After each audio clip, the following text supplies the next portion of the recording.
मेरा नाम फागराम है। मेरी उम्र 40 वर्ष है। मैं ग्राम भूनकोपुरा केसला में रहता हूँ। मैं किसान आदिवासी संगठन का सचिव हूँ, समाज वजन परिषद का सक्रिय सदस्य हूँ। 22 तारीख को केसला पुलिस द्वारा मुझे एक लंबित प्रकरण में सुहागपुर थाने के उसमें गिरफ्तार करके सुहागपुर कोर्ट में पेश किया गया। मेरे ऊपर जो प्रकरण है ये सब झूठे हैं, क्योंकि मैं उस समय वहाँ था ही नहीं और मेरे नाम से वहाँ प्रकरण दर्ज है। ये गलत है।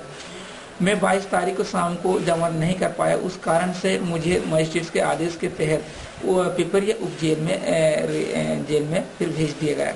जहाँ पर मैं जब जेल के अंदर गया, बेरिंग के अंदर जब मैं गया तो वहाँ पर वहाँ के कैदियों के द्वारा मेरे साथ बहुत बुरी तरह से मारपीट की गई।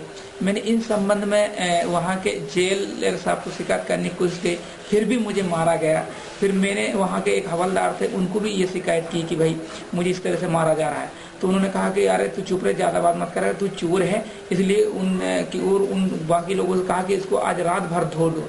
इस तरह से मेरे साथ मारपीट की गई। मेरे एक लकड़ी से मारा गया मुझे, और मेरे गले को पूरे एक गमछे से पूरा लपेट के पूरा बांध पूरा गर्दन को मसकने की कोशिश की गई। फिर इसके बावजूद फिर लाते घूंसा से मारा मुझे।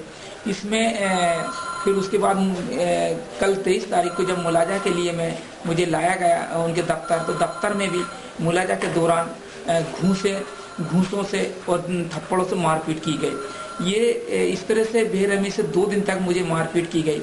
मुझे ये लगता है कि मेरे साथ एक अचानक इस ढंग से, जबकि मेरा उनसे ज़्यादा कोई परिचय नहीं है, किसी से मेरी कोई दुश्मनी नहीं है, अचानक मेरे पे इतना बुरी तरह से 2 दिन तक मारपीट करने का मतलब ये है कि ये कोई एक सोची समझी कोई लंबी रणनीति षड्यंत्र है जैसा मुझे लगा है। तो क्योंकि मैं आंदोलन किसान मजदूर और उनके हक का अधिकार के लिए आंदोलन करते हैं हम लोग। इससे प्रशासनिक के कुछ अधिकारियों को बड़ी दिक्कतें होती है, क्योंकि इसलिए मुझे ये लगा कि इन लोगों का ही एक षड्यंत्र है जिससे मुझे इस तरह से मारपीट मेरे साथ किया गया है।